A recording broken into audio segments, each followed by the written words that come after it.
오늘 우리에게 주시는 하나님의 말씀은 이사야 40장 1절에서 11절의 말씀입니다. 다 함께 일어나셔서 하나님의 말씀을 경청하겠습니다. 너희의 하나님이 이르시되 너희는 위로하라. 내 백성을 위로하라. 너희는 예루살렘의 마음에 닿도록 말하며 그곳에게 외치라. 그 노역의 때가 끝났고 그 죄악이 사함을 받았느니라. 그의 모든 죄로 말미암아 여호와의 손에서 벌을 배나 받았느니라 할지니라 하시니라. 외치는 자의 소리여 이르되 너희는 광야에서 여호와의 길을 예비하라. 사막에서 우리 하나님의 대로를 평탄하게 하라. 골짜기마다 도두어지며 산마다 언덕마다 낮아지며 고르지 아니한 곳이 평탄하게 되며 험한 곳이 평지가 될 것이요 여호와의 영광이 나타나고 모든 육체가 그것을 함께 보리라. 이는 여호와의 입이 말씀하셨느니라. 말하는 자의 소리여 이르되 외치라. 대답하되 내가 무엇이라 외치리이까 하니 이르되 모든 육체는 풀이요 그의 모든 아름다움은 들의 꽃과 같으니 풀은 마르고 꽃이 시들면 여호와의 기운이 그 위에 불미라. 이 백성은 실로 풀이로다. 풀은 마르고 꽃은 시드나 우리 하나님의 말씀은 영원히 서리라 하라. 아름다운 소식을 시온에 전하는 자여 너는 높은 산에 오르라. 아름다운 소식을 예루살렘에 전하는 자여 너는 힘써 소리를 높이라. 두려워하지 말고 소리를 높여 유다의 성읍들에게 이르기를 너희의 하나님을 보라 하라.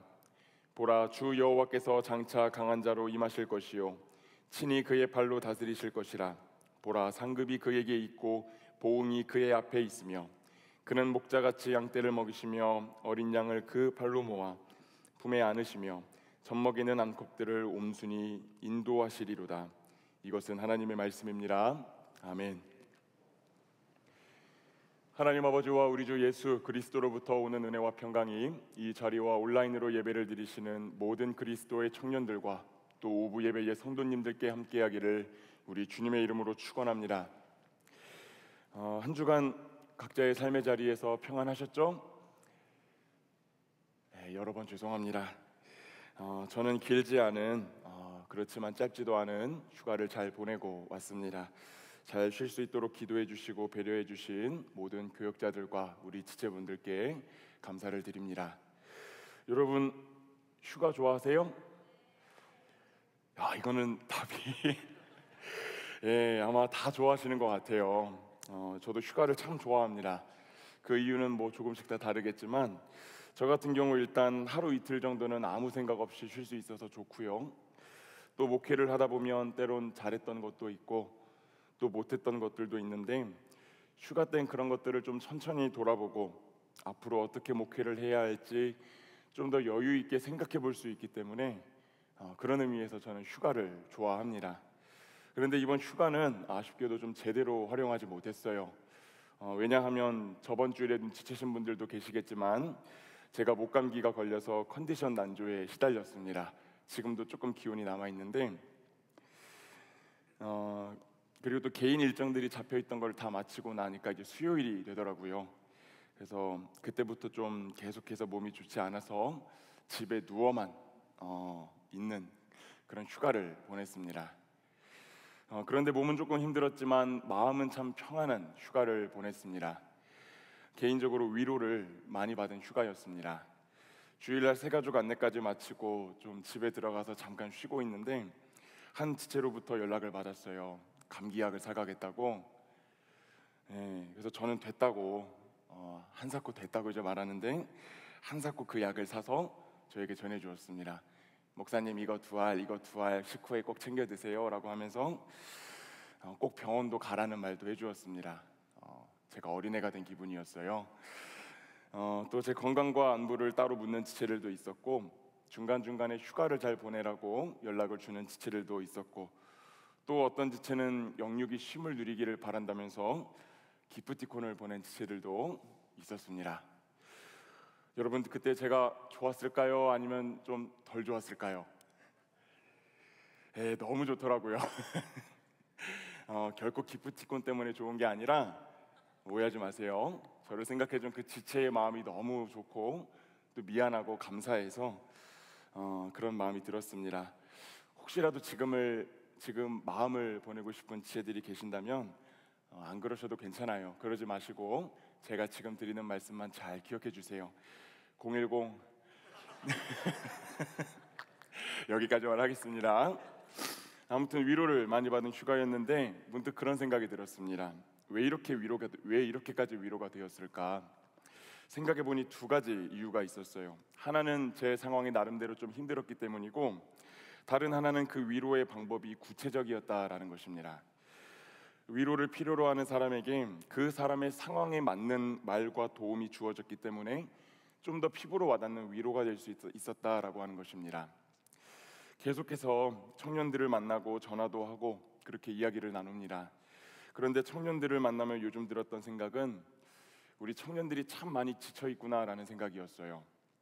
학업으로, 또 취업 준비로, 직장 생활로, 또 섬김의 자리에서 내가 원했던 어떤 것들이 잘 되지 않아서, 또 기대했던 만큼 결과가 나오지 않아서 예기치 못한 일들이 자꾸만 벌어져서 이런 여러 이유들로 그런 자리에서 지침과 피곤함을 호소하는 지체들이 많다라고 하는 것을 느꼈습니다. 그래서 이번 여름 사경회의 주제를 위로라고 정하게 되었습니다.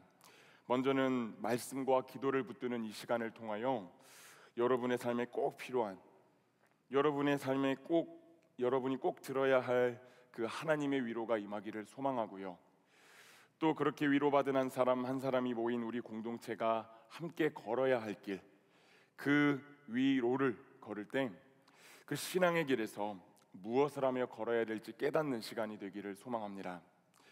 또 늘 땅의 것을 바라보며 절망 속에서 살아가는 세상의 인생들을 향하여 위의 것, 하늘의 것을 전하며 그 주님의 위로를 전하는 공동체로 거듭나는 시간이 되기를 소망합니다.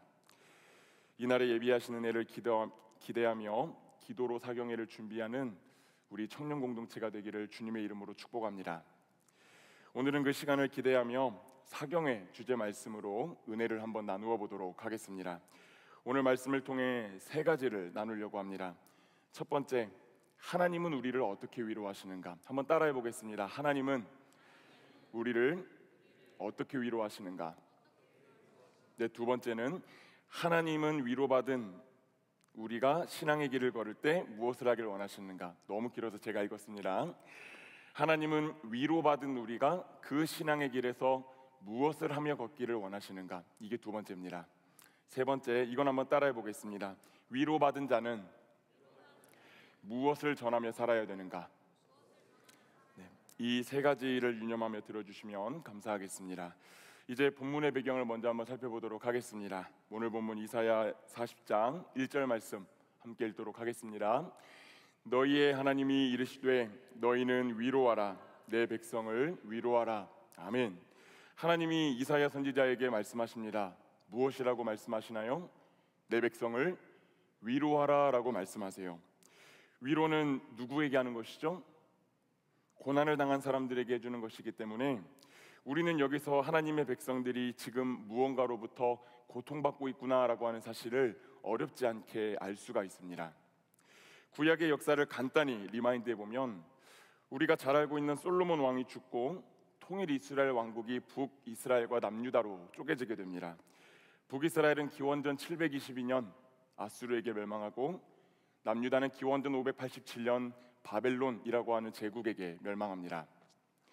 그런데 이 남유다의 역사를 그동안에는 좀 디테일하게 보지 않아도 괜찮아가지고 말씀을 안 드렸는데 오늘은 조금만 자세히 보면 좋을 것 같습니다. 이 기원전 587년에 이 남유다가 한 번에 멸망을 당한 것이 아니라 역사를 자세히 보면은 그 전부터 여러 차례 침공을 당했던 것을 볼 수가 있습니다.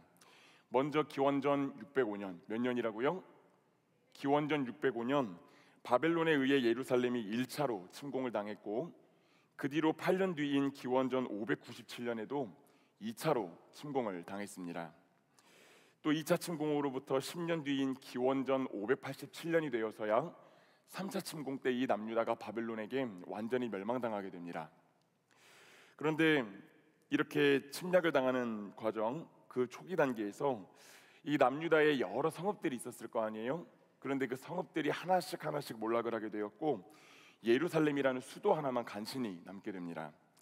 그런데 종국에는 그 예루살렘마저 파괴되었고 가난한 사람들을 제외한 사람들이 포로로 잡혀서 바벨론으로 끌려가게 돼요.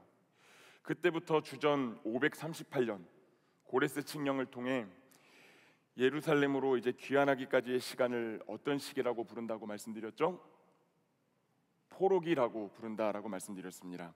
기원전 587년부터 538년까지 약 50년의 시간, 혹은 1차 침공을 당했던 기원전 605년부터 538년까지 약 70년에 가까운 시간을 포로기라고 정의합니다. 오늘 나눈 이사야 40장 본문이 기록된 시기를 학자들은 약 기원전 550년경에 기록된 것이다 라고 봅니다. 그러니 이 본문의 예언이 선포되고 기록된 시기가 정확히 어느 시기와 겹치게 되는 것이죠? 포로기와 겹치게 되는 것입니다. 하나님의 백성들이 바벨론에 끌려가서 포로 생활을 하고 있었던 시기라는 거예요.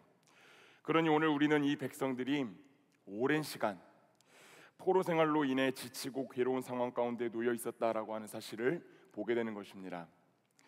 이 포로기를 배경으로 쓰인 성경 본문들을 살펴보면 이 포로들의 삶이 결코 녹록지 않았습니다. 시편 137편 그 말씀을 보면 바벨론으로 끌려간 포로들을 향한 바벨론인들의 조롱과 핍박이 상당했음을 우리는 보게 됩니다. 그들은 원수들의 조롱과 핍박 속에서 하루하루를 눈물로 살아야 했습니다. 더욱이 그들을 괴롭게 했던 것은 하나님의 백성인 우리가 어쩌다가 이 지경까지 왔는가라고 하는 자괴감이었습니다. 이 현대의 전쟁이 아니라 고대에 있어서 전쟁이라고 하는 것은 그 민족들이 섬기는 신과 신의 전쟁이었습니다. 그러니 남유다가 패망하여 바벨론의 포로로 잡혔다라고 하는 사실은 여호와 하나님이 바벨론의 신인 마루둑, 바벨론 신 이름이 마루둑인데 이 마루둑에게 패배했다라고 하는 것을 의미합니다. 그들은 자신들이 섬기던 하나님이 이제는 마루둑에게 패배하셔가지고 우리에게 나타나지 않으시는가, 우리는 그분의 백성이 맞긴 맞는가라고 하는 끊임없는 회의감을 가지며 도저히 해석되지 않는 현실을 마주하며 살아가야만 했습니다. 포로로 잡힌 그들이 가장 원했던 것은 예루살렘으로 귀환하는 것이었지만 그 일은 도무지 일어날 기미를 보이지 않았다는 거예요. 오늘을 살아가는 우리들의 모습을 보면 이 포로민들의 모습과 참 비슷할 때가 많다라는 생각을 합니다. 하나님의 백성이라고는 하지만 하나님이 더 이상 우리와 함께 하시지 않는 것만 같은 현실 앞에서 그것을 도저히 해석해내지 못하는 모습들이 저와 여러분 가운데서 자주 발견되곤 합니다. 또 이 바벨론에서 이 바벨이라고 하는 말은 혼돈을 의미합니다. 오늘날 우리는 질서정연하게 세상을 창조하시어 자신의 뜻대로 다스리신다고 말씀하신 그 하나님이 거대한 혼돈과 혼란 앞에서 패배하신 것만 같은 그런 세상을 살아가고 있다라는 거예요. 그래서 얼마나 많은 그리스도의 청년들과 성도들이 하나님을 등한시 여긴 채 이 바벨의 포로가 되어 그들이 풀어놓은 쇠고랑에 발이 메인 줄도 모르고 살아가는지 모릅니다. 어떤 이들은 입시의 포로가 되어 있기도 하고, 또 어떤 이들은 성적과 스펙의 포로가 되어 있기도 하고, 어떤 이들은 취업 준비의 포로가 되어 있기도 하고, 또 어떤 이들은 걱정과 염려의 쇠고랑에 매이고 비관의 쇠고랑에 매이고, 또 절망이라는 쇠고랑에 매이고 원망과 불평이라는 쇠고랑에 완전히 매여버려서 전혀 하나님을 바라보지 못하고 자괴감 속에서 하루하루를 보낼 때가 있다라는 거예요. 사랑하는 여러분, 오늘 여러분은 무엇의 포로로 매여 계십니까? 오늘 여러분을 괴롭게 하고 지치게 만들고 점점 골병들게 하고 있는 그 바벨은 무엇입니까? 그럼에도 오늘 하나님은 그 수많은 바벨에 묶여 괴로움과 지침 속에서 한탄하는 인생들을 향해 이제 주님의 능력과 위로가 너희의 삶 가운데 임하기 시작할 것이라고 말씀하십니다. 이제 첫 번째로 하나님이 어떻게 우리를 위로하시는가, 이 부분에 대해서 한번 살펴보겠습니다. 다 함께 이사야 40장 2절 말씀을 한번 읽어보도록 하겠습니다. 너희는 예루살렘의 마음에 닿도록 말하며 그것에게 외치라. 그 노역의 때가 끝났고 그 죄악이 사함을 받았느니라. 그의 모든 죄로 말미암아 여호와의 손에서 벌을 배나 받았느니라 할지니라 하시니라. 아멘. 여기서 우리는 하나님의 위로의 시작이 무엇으로부터 시작되는가를 좀 잘 살펴보아야 됩니다. 하나님은 예언자 이사야를 통해 그 백성들의 노역의 때가 끝났고 죄의 사함을 받았다라고 선언하십니다. 그 이유가 무엇이냐면 그들이 치러야 할 벌을 충분하게 치렀기 때문이다라고 말씀하고 계세요. 이스라엘 백성들은 자신들이 바빌론의 포로가 된 이유를 어디에서 찾았습니까? 하나님이 마르둑에게 패배하셨기 때문이다라는 이유에서 찾았습니다. 그러나 구약의 역사사가 이미 증언하고 있듯이 남유다가 망하고 그 백성들이 포로로 잡혔던 이유는 그들이 하나님을 끊임없이 배신하고 우상을 주인으로 섬겼기 때문입니다. 그래서 오늘 이 예언을 선포하고 있는 이사야 선지자는 지금 백성들이 처한 포로기는 하나님이 마르둑에게 패배하셔서 일어난 사건이 아니라 하나님이 자신의 백성들의 죄악을 성찰하게 하시고 그 마음을 부드럽게 하시어 돌이키시는 사건이다라고 선포합니다. 하나님이 훈계하시고 성찰하게 하셔서 그 하나님의 부재를 통해 하나님의 임재를 갈망하게 하시고 하나님을 전심으로 찾게 하는 훈련의 시간이 바로 그 포로기였다라고 이사야가 선포하고 있는 것이지요.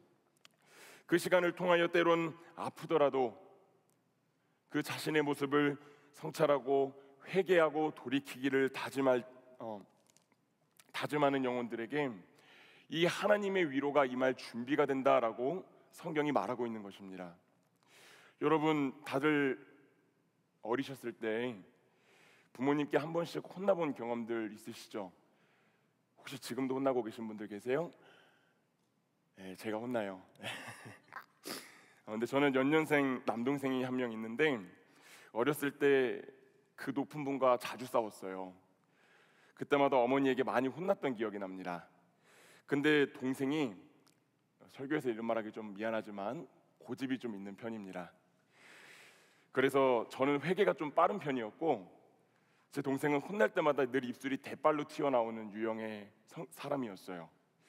그래서 보통 매를 맞으면 누가 더 한 대 맞았을까요? 동생이 한 대 더 맞았어요. 할렐루야. 비교적 회개가 빨랐던 저는 은혜를 조금 더 빨리 경험했던 기억이 납니다.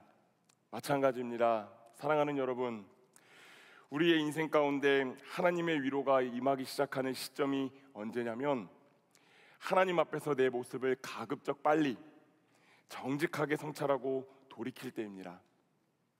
그때부터 하나님의 위로는 시작돼요.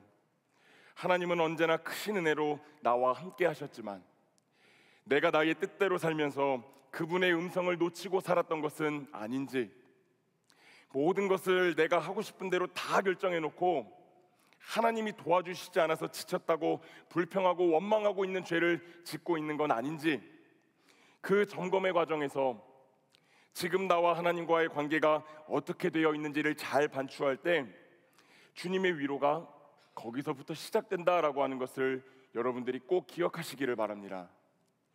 물론 무언가의 포로됨에서 오는 여러분의 지침과 고통이 모두 여러분의 탓이라고 말씀드리는 건 절대 아닙니다. 그러나 사랑하는 여러분, 오늘의 말씀을 통해 하나님은 그럼에도 불구하고 저와 여러분을 향해 우리의 삶을 한번 성찰해보라 라고 말씀하십니다. 그 과정에서 주님은 우리의 삶에서 바꾸어야 할 것들을 보여주시고 그것들을 바꿔나갈 수 있는 힘과 용기를 주실 것이라고 말씀하세요.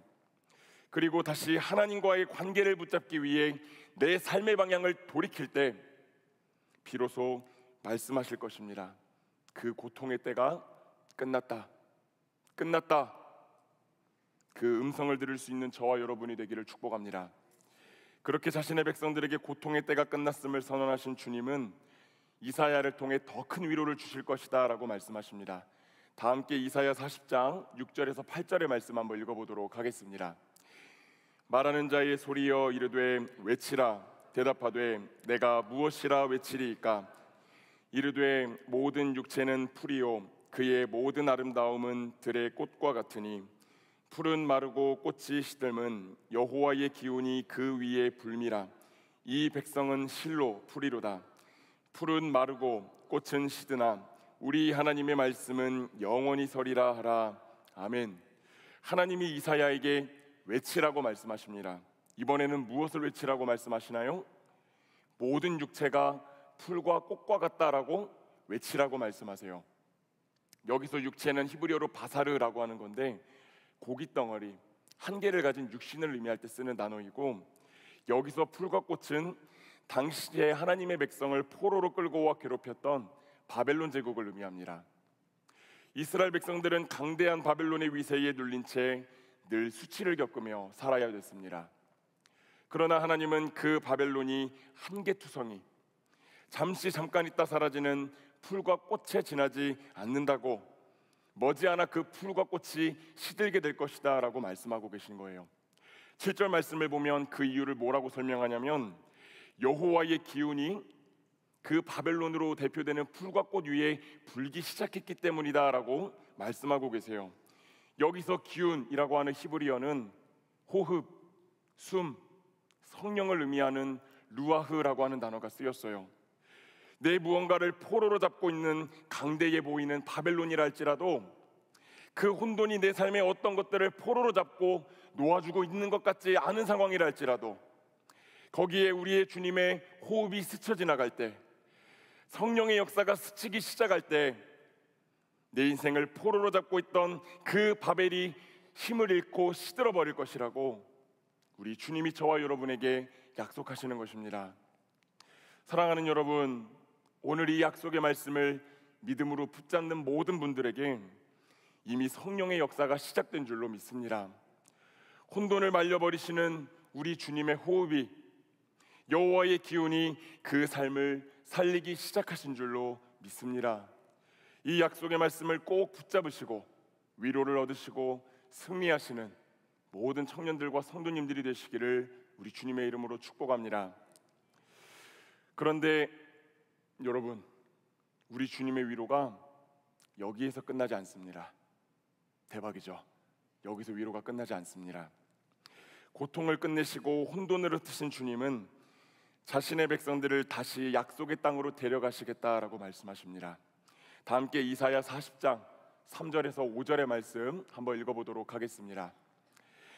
외치는 자의 소리여 이르되 너희는 광야에서 여호와의 길을 예비하라. 사막에서 우리 하나님의 대로를 평탄하게 하라. 골짜기마다 도두어지며 산마다 언덕마다 낮아지며 고르지 아니한 곳이 평탄하게 되며 험한 곳이 평지가 될 것이요 여호와의 영광이 나타나고 모든 육체가 그것을 함께 보리라. 이는 여호와의 입이 말씀하셨느니라. 아멘. 하나님이 말씀하십니다. 광야에서 여호와의 길을 예비하고 사막에서 하나님의 대로를 평탄하게 하라라고 말씀하십니다. 이것은 하나님이 어떻게 이스라엘을 돌아오게 해주실 것인지를 예측하게 해주는 본문입니다. 그런데 한 가지 이상한 것은, 여러분, 이 광야와 사막이라고 하는 곳은 원래 길이 있는 곳인가요? 아니면 길이 없는 곳인가요? 길이 없는 곳입니다. 그래서 이스라엘을 계속해서 괴롭혔던 아수르나 이 바벨론 같은 강대국들의 군대도 이 길을 통과하지 못하고 북쪽으로 우회해서 이스라엘을 침공해 들어왔습니다. 그래서 아수르나 바벨론은 지리적으로 봤을 때는 실제로 북쪽에 있는 나라가 아니라 이스라엘 기준으로 동쪽에 있는 나라들이었습니다. 그래서 성경에서는 이 바벨론의 침공에 대해서 항상 북쪽에서 내려오는 심판이라고 묘사하고 있습니다. 다 함께 예레미야 1장 15절의 말씀 한번 읽어보도록 하겠습니다. 내가 북방 왕국들의 모든 족속들을 부를 것인즉 그들이 와서 예루살렘 성문 어귀에 각기 자리를 정하고 그 사방 모든 성벽과 유다 모든 성읍들을 치리라. 여호와의 말이니라. 아멘. 이 말씀에 나온 북방 왕국이 바로 바벨론을 의미합니다. 동쪽에 있는 바벨론을 북방 왕국으로 표현한 게 여기서 드러나고 있죠. 이해하기 쉽게 한번 사진을 한번 좀 이렇게 띄워주시면 좋겠습니다. 우리가 좀 이렇게 사진을 보면서 좀 이렇게 보면 좋겠는데, 여러분 좀 잘 보이시나요? 네, 여기서 화살표를 보면 왼쪽에 있는 빨간색 동그라미가 예루살렘입니다. 오른쪽 파란색 동그라미가 바벨론입니다. 근데 그 가운데에 지금 뭐가 있습니까? 희미하게 뭐가 보이세요? 사막입니다. 오늘날의 아라비아 사막이 있습니다. 당시 이곳은 건널 수가 없는 곳이었기 때문에 그 강대한 제국의 군대들도 이 사막과 광야를 피해 북쪽으로 우회해서 이스라엘을 침공했고, 포로로 잡은 이스라엘 백성들을 데리고 갈 때에도 다시 북쪽으로 우회해서 자신들의 본국으로 돌아갔습니다. 사진 위에 있는 작은 그 화살표들이 우회 루트입니다. 그런데 지금 하나님이 뭐라고 말씀하시는 것입니까? 그 강대국의 군대들도 건너지 못했던 광야와 사막 한가운데에 길을 만드셔서 그 길을 통해 자신의 백성들이 귀환하게 하시겠다라고 선포하고 계신 것입니다.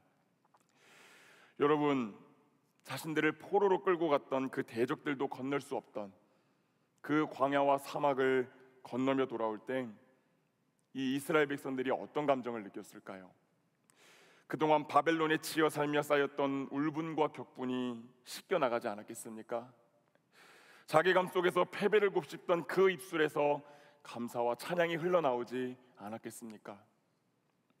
실제로 이스라엘 백성은 이 예언의 말씀이 선포된 후 20년이 채 되지 않아서 약속의 땅으로 귀환하기 시작합니다.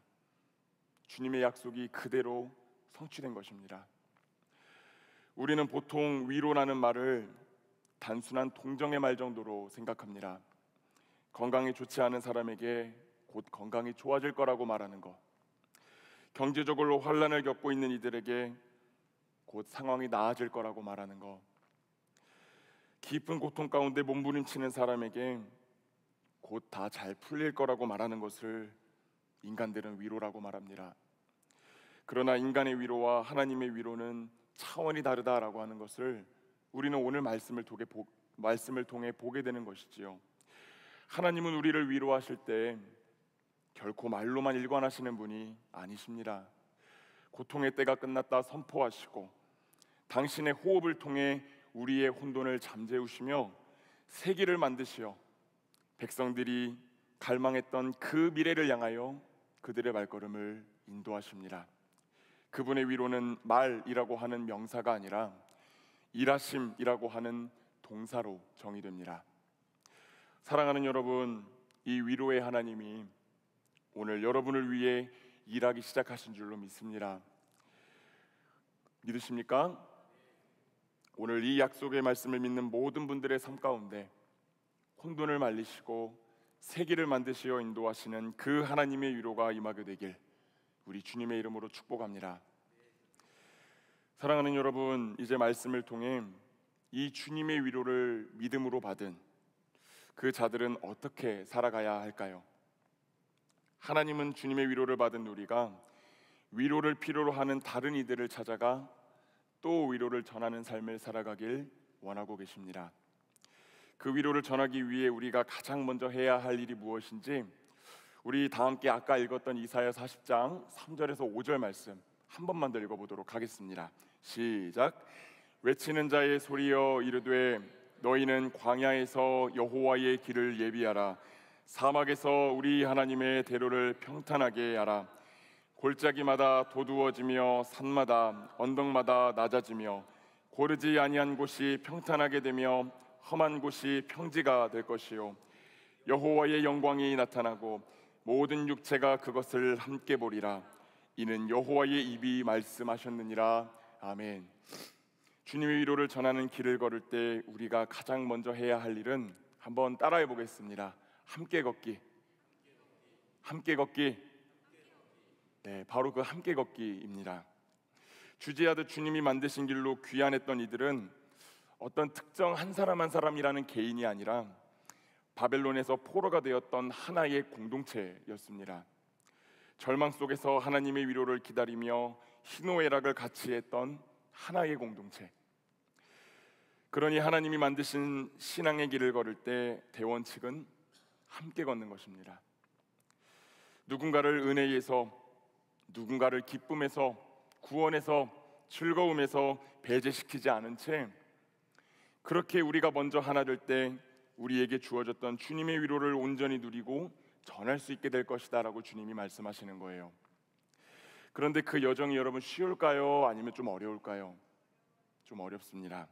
왜냐하면 그 길을 함께 걷는 공동체에게는 그 길을 평탄하게 만들어야 되는 사명이 주어지기 때문이에요. 오늘 본문 4절을 보면 낮았던 골짜기는 도두어지고 높았던 언덕은 낮아지고 고르지 못했던 곳들은 평평하게 되도록 그 신앙의 길을 다듬는 사명이 위로를 먼저 받았던 귀한 공동체에게 주어집니다. 하나님이 왜 그 길을 잘 다듬으라고 말씀하시는 걸까요? 그것은 오늘 본문 5절의 말씀처럼 모든 육체, 즉 모든 사람들이 하나님의 영광, 하나님의 역사하심을 공평하게 볼 수 있어야 되기 때문입니다. 우리가 신앙의 길을 걷다 보면 때로는 누군가보다 높은 언덕과 산을 점하여 교만하게 행하는 순간들이 찾아옵니다. 또 때로는 낮은 계곡과 골짜기로 굴러떨어져 낙심하고 그 몸과 마음이 잔뜩 쪼그라든 채 신앙생활을 하는 순간도 심심치 않게 찾아옵니다. 그런데 모든 육체가 동시에 하나님의 영광을 보고 싶다라고 한다면, 하나님의 위로를 경험하려면 언덕이나 산봉우리 같은 높은 곳을 선점하려고 하는 인생들, 내가 소유하고 있는 것을 누리는 데에만 급급한 인생들, 높은 곳에서 교만하게 머무르려고 하는 인생들은 평지를 향하여, 낮은 곳을 향하여 내려가야 됩니다. 반대로 인생의 계곡과 골짜기, 굴곡진 구렁텅이로 굴러떨어진 인생들은 하나님을 원망하고 좌절하여 주저앉은 그 자리에서 먼지를 털어내고 평지를 향해 올라와야 합니다. 그 평탄하게 하는 작업이 일어나야 그 길을 걷는 모든 지체의 눈에 위로하시는 하나님의 일하심이 보이게 되기 때문입니다. 사랑하는 여러분, 우리 청년 액션 브릿지 공동체는 말씀을 통해 위로하시는 하나님의 은총을 입은 위로 공동체, 다시 미래를 향해 나아가는 신앙 공동체입니다. 저는 그런 줄로 믿습니다. 하나님은 당신의 은혜로 만드신 그 위로의 길로 저와 여러분을 초청하셨어요. 하나님은 그 위로에 초청받아 그 길 위에 선 우리가 온전히 연합함으로 그 길에서 만나는 이들 역시 주님의 위로 가운데로 초청하기를 원하시는 분이십니다. 그 길을 함께 걷는 우리 공동체의 구성원들은 다양합니다. 모두가 주님의 위로를 받았지만 각자의 상황과 환경, 형편은 모두 다 다르다라는 이야기입니다. 그래서 이 길을 걷다 보면 어쩔 수 없이 누군가는 높아지고 누군가는 낮아지게 됩니다. 그게 영적으로든 육적으로든. 높아진 자는 계속해서 높아지려고 하고 낮아진 자는 절망에 사로잡혀 올라올 생각을 하지 못한 채 주저앉아 버립니다. 그러나 하나님은 그분이 만드신 위로의 길, 그 길 위에 서 있는 우리를 향하여 위로하시는 주님을 모든 육체들이 환히 볼 수 있도록 평지를 만들어주면 좋겠다라고 말씀하고 계세요. 힘 있는 지체는 힘 없는 지체를 위해, 지식이 있는 지체는 지식이 부족한 지체를 위해, 경험이 많은 지체는 경험이 적은 지체를 위해, 재정의 여유가 있는 지체는 그렇지 못한 지체를 위해, 그 어떤 무언가를 누리고 있는 자리에서 조금만 내려오라고 권면하십니다. 영적으로 교만함에 빠져 누군가를 내려다보고 있다면 그 시각을 내려놓고 겸손해지라고 권면하십니다. 반대로 무언가가 없다라고 여기며 언제나 결핍을 느끼고 그것을 좋지 않은 방법으로 타인에게서만 채우려고 하는 지체들이 있다면 주님의 위로를 힘입어 그 자리를 털고 평지로 올라오라고 말씀하십니다. 연약함과 슬픔 속에 빠져 허우적거리고 있는 지체들이 있다면 회개하고 다시 일어나 그 자리를 빠져나와 평지로 올라오라고 권면하십니다. 그렇게 모두가 같은 평지에 발을 딛고 손을 잡고 걸을 때 우리 주님의 위로가 우리 공동체를 통해 세상 가운데 전진하게 될 것이라고 말씀하십니다. 사랑하는 여러분, 사랑하는 여러분께 조심스럽게 권면을 드립니다. 먼저 스스로 높다 여기는 분들께 부탁드립니다. 여러분에게 가려져서 하나님이 좀 잘 안 보일 때가 있어요. 조금만 내려와 주실 수 있으세요? 낮은 구렁텅이에 빠져 허우적거리고 있는 지체들에게도 부탁드립니다. 같이 하나님을 보고 싶습니다. 조금만 힘을 내서 올라와 주실 수 있으신가요? 이미 평지를 만들기 위해 노력하고 계신 지체들께도 부탁드립니다. 높은 곳에서 내려오는 지체들이 미끄러지지 않게 손을 잡아 주실 수 있으십니까? 낮은 곳에서 올라오려고 하는 지체들의 팔을 잡아 그 구렁텅이에서 꺼내 주실 수 있으신가요? 높이 계셨던 분들과도 낮은 곳에 계셨던 분들과도 이미 평지를 밟고 계신 분들과도 함께 손을 맞잡고 우리 주님의 위로를 세상에 전하면 좋겠습니다. 바라기는 모든 육체가 주님의 위로를 보고 경험할 수 있도록 평탄하게 만든 그 평지에서 눈을 맞추고 손을 잡을 수 있는 은혜가 우리 공동체에서 발견되기를 소망합니다. 그렇게 우리가 진정한 위로의 공동체가 될 때 우리는 위로를 필요로 하는 이들을 향해 더 이상 인간의 말뿐인 위로가 아니라 일하시는 주님의 위로를 전할 수 있게 됩니다. 여전히 바벨이라고 하는 혼돈 속에서 슬픔에 매여 있는 인생들을 향하여 위의 것, 하늘의 가치를 전해줄 수 있게 된다라는 뜻입니다. 다 함께 이사야 40장 9절의 말씀만 한번 읽어보도록 하겠습니다. 9절 말씀만 한번 읽겠습니다. 아름다운 소식을 시온에 전하는 자여, 너는 높은 산에 오르라. 아름다운 소식을 예루살렘에 전하는 자여, 너는 힘써 소리를 높이라. 두려워하지 말고 소리를 높여 유다의 성읍들에게 이르기를 너희의 하나님을 보라 하라. 아멘. 본문 9절의 이 아름다운 소식은 바로 복음을 뜻합니다. 복음은 더 이상 이 세상의 바벨이 아니라, 혼돈이 아니라, 마루둑이 아니라 위로의 하나님이 너희의 인생을 다스리신다라고 하는 진리입니다. 그런데 조금 주의해서 보길 원하는 부분이 있습니다. 우리말 성경으로 이 9절을 보면 아름다운 소식을 전하는 자여, 아름다운 소식을 예루살렘에 전하는 자여, 이렇게 번역되어 있어서 마치 이 포로기한 공동체가 복음을 여전히 전해야 되는 것처럼 그렇게 읽힙니다. 그런데 사실 이 부분의 히브리어를 직역하면 이렇게 직역이 됩니다. 아름다운 소식을 전하는 자 시온이요, 아름다운 소식을 전하는 자 예루살렘이요. 차이가 느껴지시나요? 이 말이 무슨 뜻입니까? 주님의 위로를 경험한 이들이 연합한 공동체가 되어 예루살렘으로 귀환했을 때 그들의 귀환을 바라본 예루살렘이라고 하는 성읍 자체가 위로를 전하는 2차 복음 전달자가 되었다라고 하는 것을 뜻합니다. 주지하듯 과거 남유다는 바벨론의 발발굽에 의해 예루살렘뿐만 아니라 모든 성읍들이 초토화됐었습니다.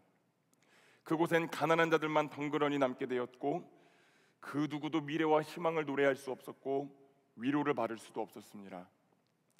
그러나 위로의 공동체가 하나 되어 예루살렘에 귀환했을 때 예루살렘 성읍은 그들로 인해 위로를 얻었고 그 예루살렘은 또 다른 제2의 위로자가 되어 무너진 다른 유다의 성읍들을 위로하게 될 것이다 라고 말씀하시는 것입니다. 주님으로부터 시작된 위로가 더 큰 위로로, 더 큰 위로가 말로 다 표현할 수 없는 위로로 커지게 된 것입니다. 이 놀라운 위로의 역사가 저와 여러분의 삶 가운데, 우리 공동체 가운데, 우리와 관계를 맺고 살아가는 세상의 모든 이들 가운데서 발견될 수 있기를 주님의 이름으로 소망합니다.